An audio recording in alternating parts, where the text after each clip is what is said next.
All right, happy Tuesday night, everybody. Welcome to Diamond Talk, presented by Thacker Jewelry, West Texas Originals, as original as your love is.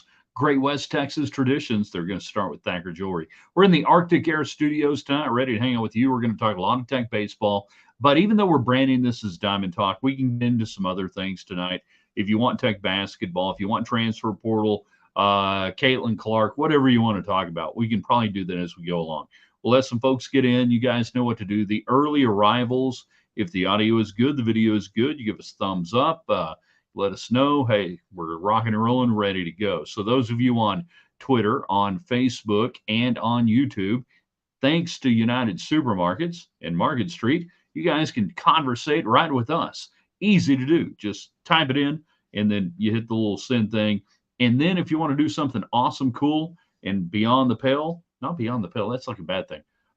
Share it, put it out there, invite your friends and say, we're talking not just Texas Tech baseball tonight on Diamond Talk, but a little bit of everything. So that's what's going on this evening as we are in the Arctic Air Studios. If your air is not Arctic here in the coming days, you need to call the Bear, callthebear.com. I believe we can probably get going. What do you think? You think? I mean, the shirt looks good. Thank you, Boot City. One money-saving mile outside the West Loop on 19th Street. Looking for great Western wear. They've been taking care of me for years and years and years. As good as it gets. Cody, he's taking it to a new level there at Boot City. So you ought to go. Damon says the talking box is on. He's watching on YouTube, and we enjoy that. I'm glad you're able to communicate with us via United Supermarkets. In 3, in 2.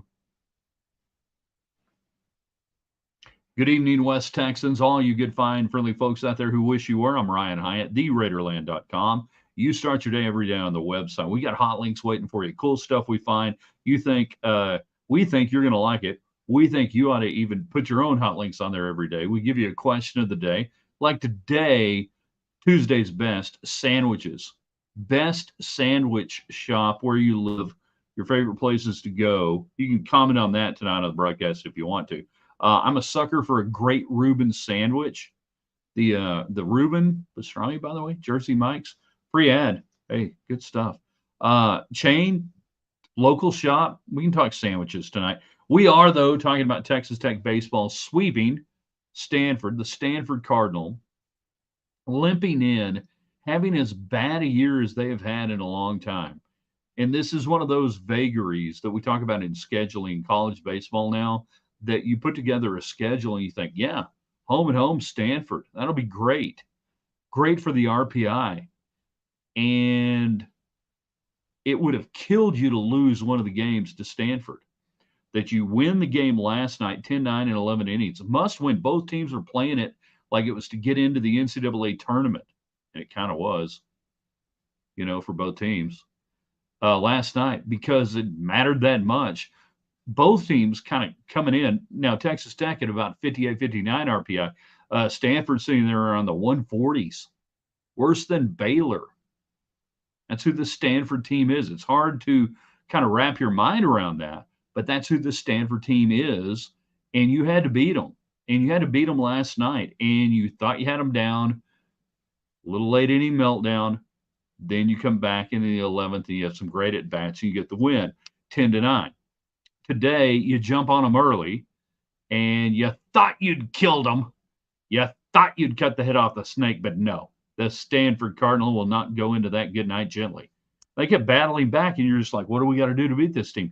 15-12 later, and you get the win. It reminded me so much.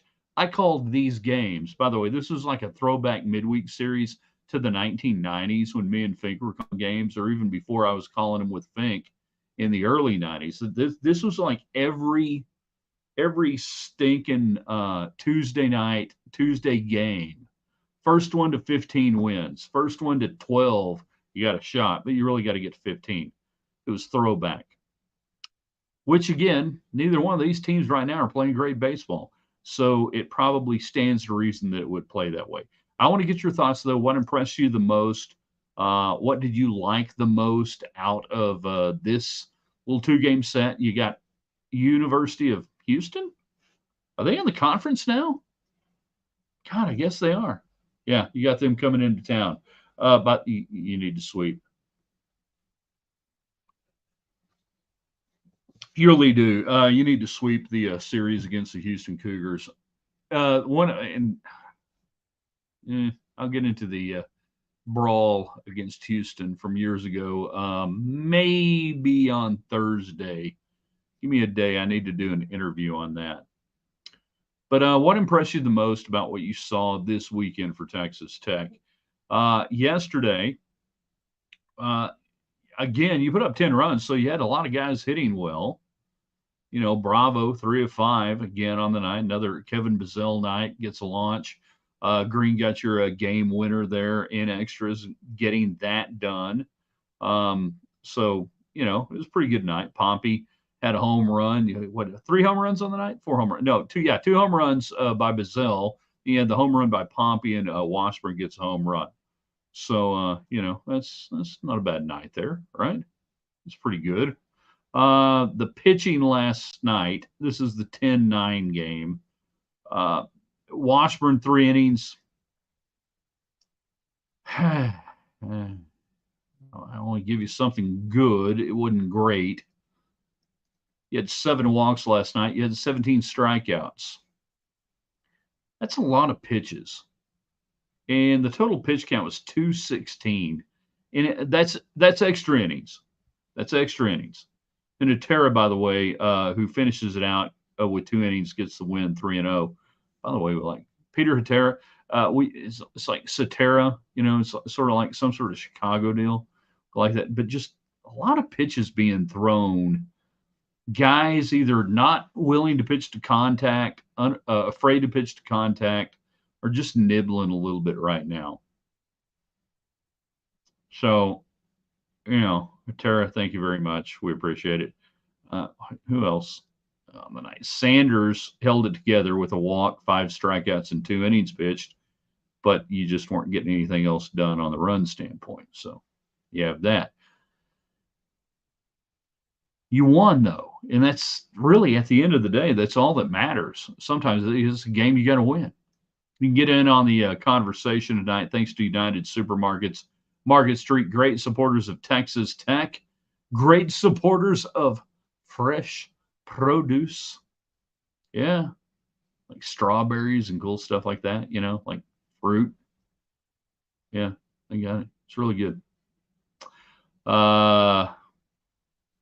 Chris, you gave up 9, had 4 pitchers through 6. Talking about last night, I believe, on that one. Yeah. So you gotta score, you gotta win. So they win yesterday. Now we come back to today. At least I think I can, maybe, and pull that up and gotta hit this. Thank you very much. And you jump out to the big lead. You get 2 in the first. It was a 9-run third inning. You're up 11-0, then 12-0. They get 3 in the fifth. You answer it with a 3 spot, and then you decide to quit scoring. And again, I know you're maybe working some guys in or doing whatever, but I think there was a feeling maybe that you were going to run rule them. I assume there was a run rule after 7 today. And then when that didn't happen, they just went ahead and scored 3 in the 7th and 4 in the 8th and 1 in the 9th, and you end up winning 15-12. Okay, you won. He doesn't get credit for the win today, but I thought Zach Erdman was nails.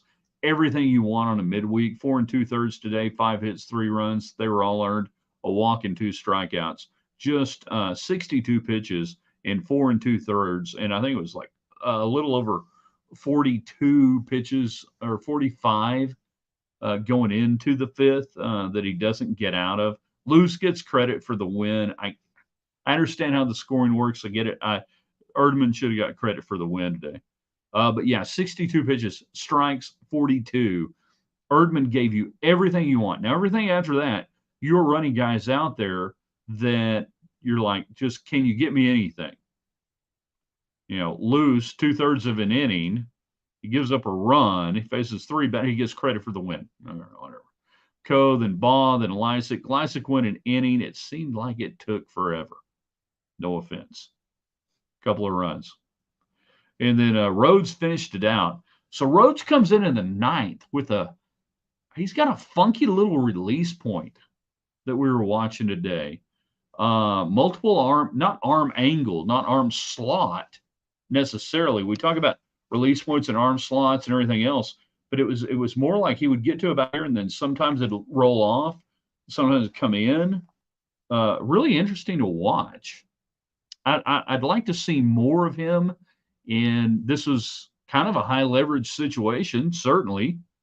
And, you end up getting the win, but really interesting to watch that today for Texas Tech. All right, got to go in here and go back over here because we want to see what you guys are saying, what you guys have to say about the wins today and everything else.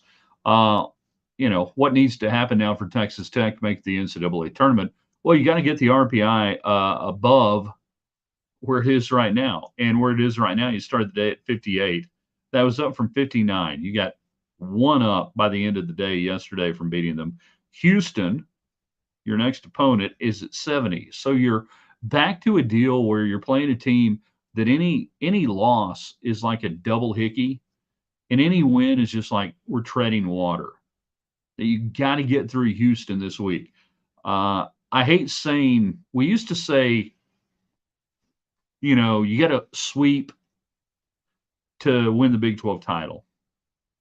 You got to do this to get the Big 12 title.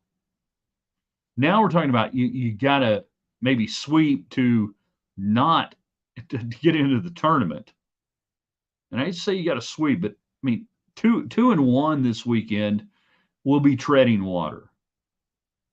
And you still have many good teams ahead of you that if you want to make the tournament, you got to beat them no matter what. So it really doesn't matter whether we say it's an RPI deal or whatever. You got to beat them. So where do you go? Well, you got to win. So again, sweeps are so hard to do. If you can just get 2 of 1 from Houston and keep putting yourself out there against good teams, and then or against the better teams, you go 2-1.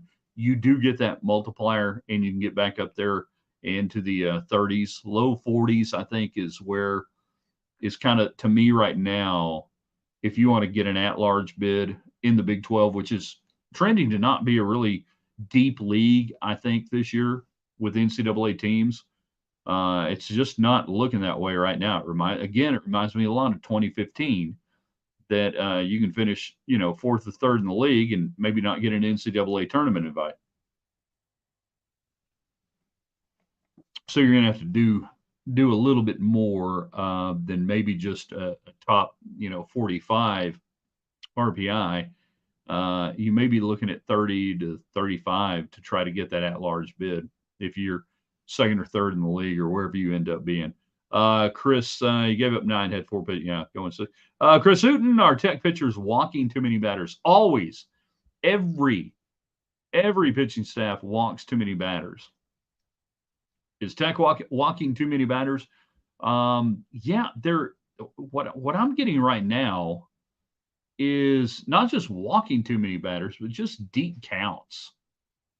And I think what we're seeing is the byproduct of pitchers over the last 10, 20 plus years growing up afraid to pitch to contact because the bats defeat a good pitch. I jam a guy on the inside, he gorks one out, and he's got an easy double. That I make a good effective pitch that to a normal bat in a good strike zone location, and I get beat. So I think guys are afraid to pitch to contact, which means they really hunt and peck around the edges. And it's hard to get guys to really challenge the zone. I would rather give up a first pitch single than a 6-pitch walk any day of the week, and then go to the next batter and try to get a double play or something else after that. But I think that we have now a generation of pitchers that are averse to contact, that are averse to the strike zone. Again, because technology hurt them, scarred them for life. It gave them a psychological impact that they won't do it.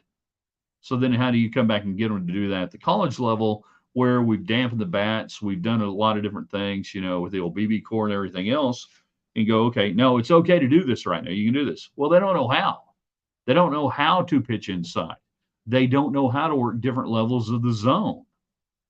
It's a bad thing. CJ, about time you got here on Diamond Talk, brought to you by Thacker Jewelry, West Texas legends. Watched the third inning, thought we got this easy, then later saw the final. Final was like, wow, what happened? At least we got the win. Well, yeah, welcome to the midweek, CJ. I don't know how old you are or young you are, but like I said, I called this game so many times in the 90s. It was like every Tuesday, Wednesday was like that, or just Tuesday. Yet pitching versus UCF was solid, correct. See, Chris is trying to set me up in an argument where I say pitching has not been the biggest problem for Texas Tech, and he's going to lose because no, pitching has not been the biggest problem for Texas Tech.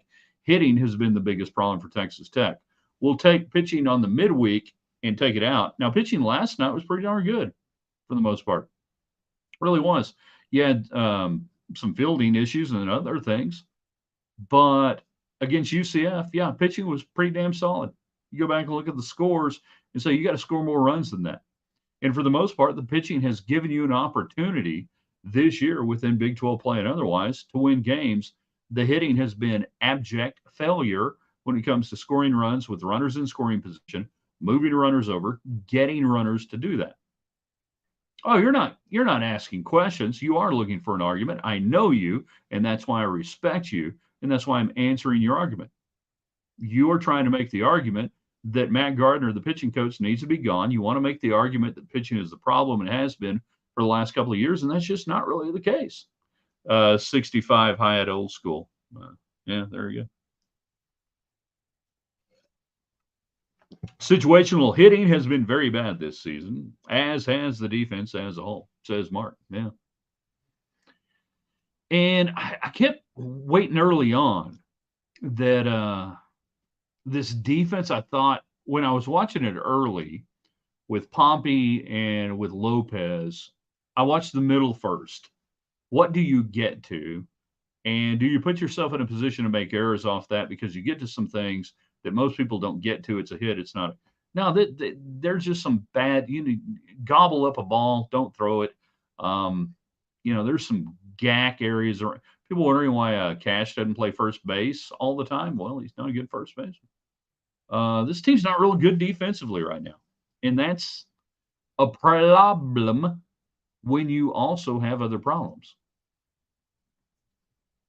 Now, again, we can get it to the idea of the hierarchy of needs, Maslow's hierarchy of needs in Texas Tech baseball. And this is where you either line up with, I support Tim Tadlock. He takes over a decade ago. You've gone to the World Series 4 times. You've never done it before. You've won championships at a higher level and competed at a higher level and everything else, or you don't like it. Because his philosophy is always going to be, if you can hit, we'll find a place for you on the field. And we think that's going to work. And I think in college baseball, that's still the right thing to do. That's the first order of business. If you want small ball, then you don't want Tim Tadlock. And then if you want small ball and you want, Augie Garrido, things like that, well, then this is not the guy you want. And then you just have to say, I don't agree with Tim Tadlock's philosophy on baseball. No matter what it's done at Texas Tech, I want to change. If that's you, that's fine. Say that. That's okay. Embrace what you love. But that's not going to change. Tim Tadlock's not going to all of a sudden start getting guys who are punch and Judy slap hitters and try to play small ball. You know who did that? You know who did that at Texas Tech? I'll let you cogitate for a moment in your own brain. When was the last season Tech defense was good? Serious question out on baseball. The 18 defense, I think, had a the 18 defense was pretty good. The 20 was going to be really good before COVID derailed it. And it's been, at different times up and down good, depending on who was out there. But when you've got a guy like Josh Young, he's pretty freaking good. Pompey's pretty freaking good. Tracer Lopez is actually an elite defensive player. That's why he's out there. So, yeah. Ewan on the question there? Yeah, Dan Spencer had a team that was pretty punch and Judy, that was diminutive, that he wanted to move the ball around and everything. Just college baseball doesn't work that way right now. That's just not the way it functions. It wasn't functioning that way. He'd been at Oregon State. They'd been able to do that because they had incredible shutdown pitching in a league in the Pac 10 that was a very small ball, non home run hitting league. So he comes into Texas Tech under Larry Hayes, and that's what he recruited. It didn't work. I'm not saying you had to sit there and do the Earl Weaver. Let's wait on, I want 3 walks and a home run, and that's the offense. You don't have to do that, and that's not what Tim Tadlock does. That's not what they do. But by and large, the metrics tell you put the ball in play, hit it.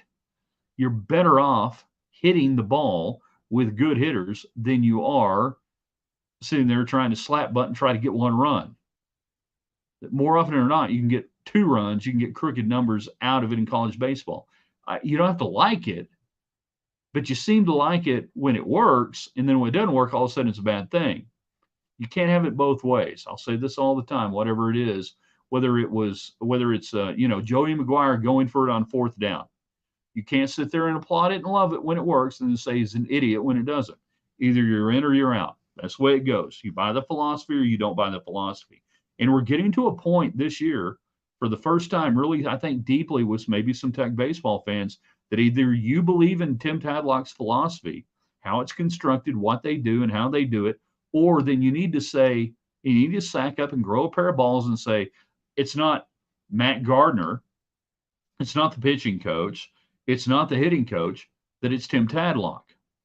That just say it if that's what you want to say, but don't him and haw, because do you think that Matt Gardner does anything that Tim Tadlock doesn't want him to do?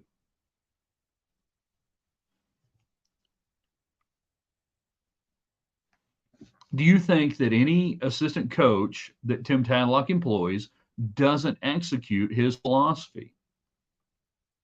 Now, if you think they're not executing his philosophy, then that's a fascinating discussion, isn't it? Wow, why would he have coaches that don't execute his philosophy? No, they do. So you say, let's talk about pitching, because people want to talk about pitching, even though it's not necessarily pitching this year, right now. So then you got to tell me that Matt Gardner doesn't do what Tim Tadlock wants him to do, and that Tim Tadlock's going to go get a guy who's going to do what he wants him to do, which is what? Exactly. Is Caitlin Clark better than Cheryl Swoops? I don't believe so, Randy, for a lot of different reasons. I think she is a great basketball player. I think she is a fantastic basketball player. In the context of the game and everything else, still put my money on Swoops.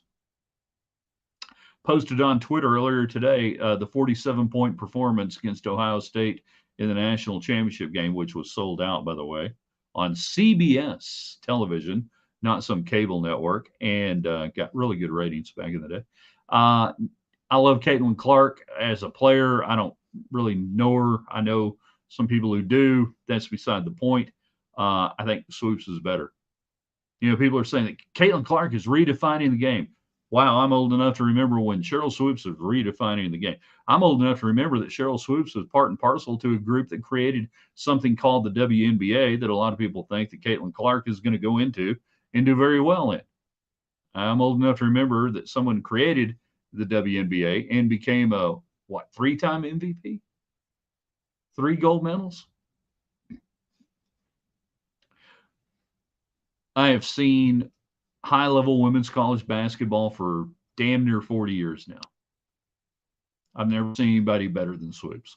I've seen great players come and go. I've seen great athletes do different things.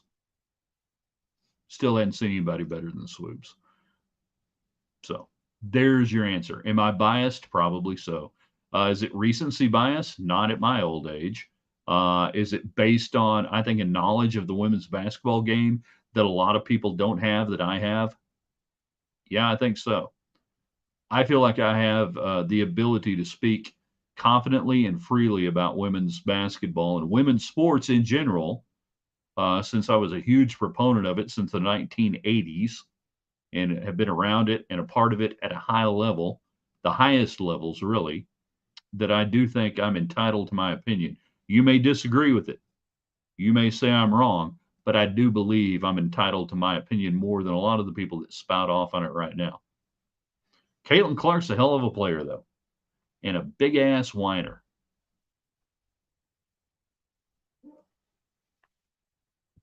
Val said Bravo, solid center. Yeah, not bad. Benefits from the social media effect. I agree, 100%. And if Swoops had that, or different players over the years, Cheryl Miller in the 80s, Venus Lacey, who you guys don't even know who I'm talking about. But yeah, the social media effect, the hyper content of sports media these days, 100%. And timing is everything. And Cheryl's timing was really good coming in right when they were getting ready in a couple of years to try to launch the WNBA. Obviously, not the year after. It would take another three years, 96, 97. Yeah, to get that done. Timing's everything in anything that occurs in sports, life, business, or otherwise. But she benefits from that, and also from a media that is more willing today in 2024 than in 1993 to champion women's athletics, to champion women's sports, to try to not necessarily push a narrative down your throat, but to push a narrative down your throat of something that may or may not be factual. And that didn't exist in 1993. In 2024, the media is more than willing, and I'm glad. Don't think I'm saying I'm not happy for it, because it took people like Cheryl Swoops and Krista Kirkland Gerlich and Stephanie Scott and a lot of other great athletes over the years, and Noelle Johnson, to create an environment where we could get to this day. I'm happy that there are people now who are willing to try to champion that, even if it's artificial at times. Cheryl Miller voted one of the best athletes to ever come out of USC, male, female included. Yeah, she was badass. She was better than Reggie. She was a better basketball player than Reggie. Had better hair, too.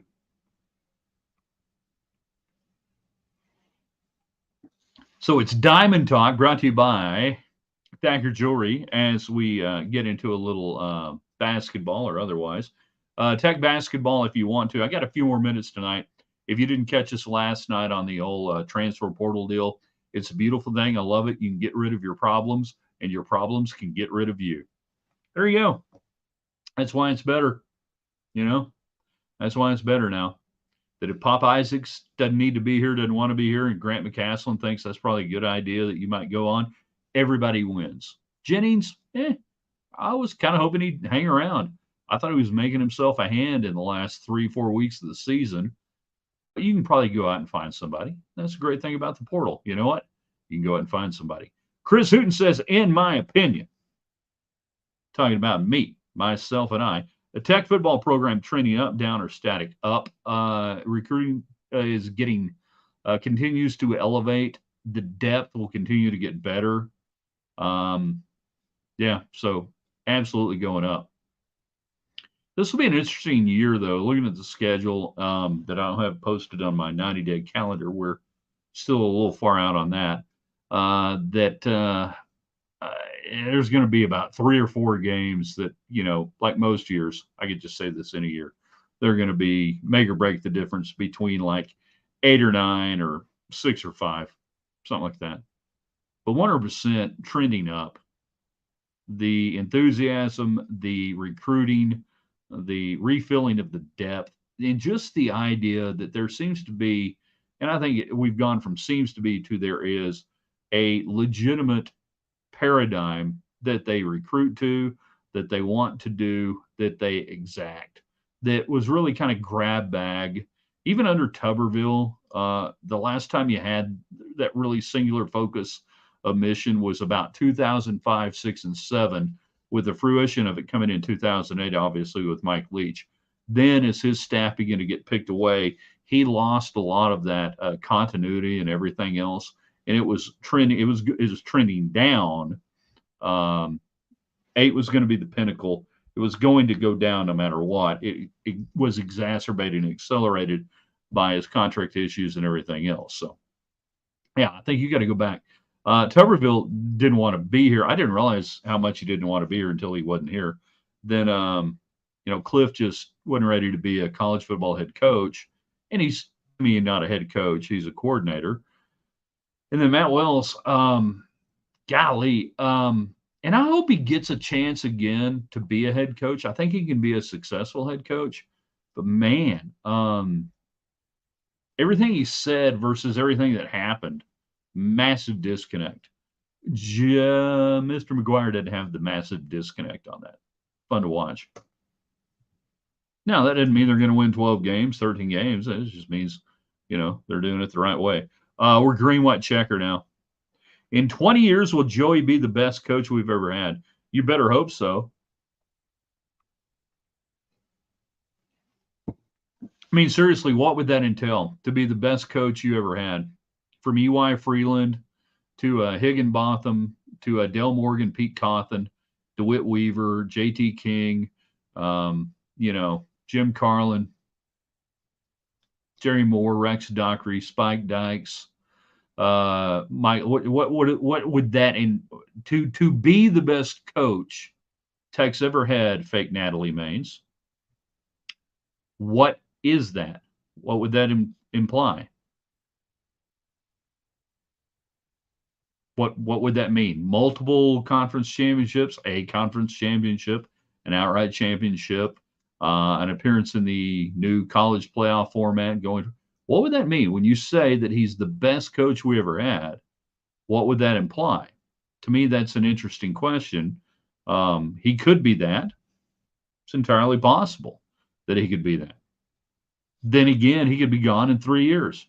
I don't know. I lean more towards your idea than he's gone in 3 years. But to be the best coach you've ever had, what is that? Fascinating discussion. That's why I like this stuff, man. All right, got bursitis. Don't get it. You get old. Can't throw screwballs left-handed anymore. It's horrible. All right, we've enjoyed it tonight. I think we've enjoyed it. I hope we have. Texas Tech this weekend against Houston. We'll have Diamond Talk again coming up this weekend. I want to thank Thacker Jewelry. Good grief, what great people. Joe Thacker, he's just kind of like a legend anyways. And he happens to like baseball enough and want to be a part of this. We thank him for that. If you happen to know some young man right now who's thinking about getting engaged, this is the season. You tell him go over to Thacker Jewelry, okay? Be a good servant leader in that man's household.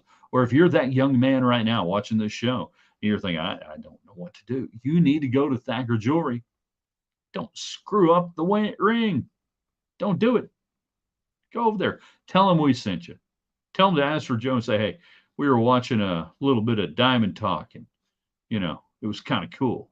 Darn right, Chris. Thank you, Thacker. Thanks, Thacker. Thanks, Thacker. That could be a new ad campaign. Thanks, Thacker. Tomorrow, overrated, underrated, rated right Wednesday on the website, theraiderland.com. We'll give you 3 categories to jump off on. I hope you enjoy that stuff. I hope you like the hot links thing we do every day. A lot of fun. Totally stolen 100% screen caps, Joe Kinsey, outkick.com. But we have regionalized it, so I don't feel like I'm competing with him. It's complimentary with Joe Kinsey. By the way, Thursday Night Mowing League. Are you guys members? You should be. We mow on Thursdays. And we'll have a few other things waiting for you then. Now, this is the painful, sad part of the program where I have to say goodbye. I don't want to, but I have to say goodbye. And we have to hit end stream.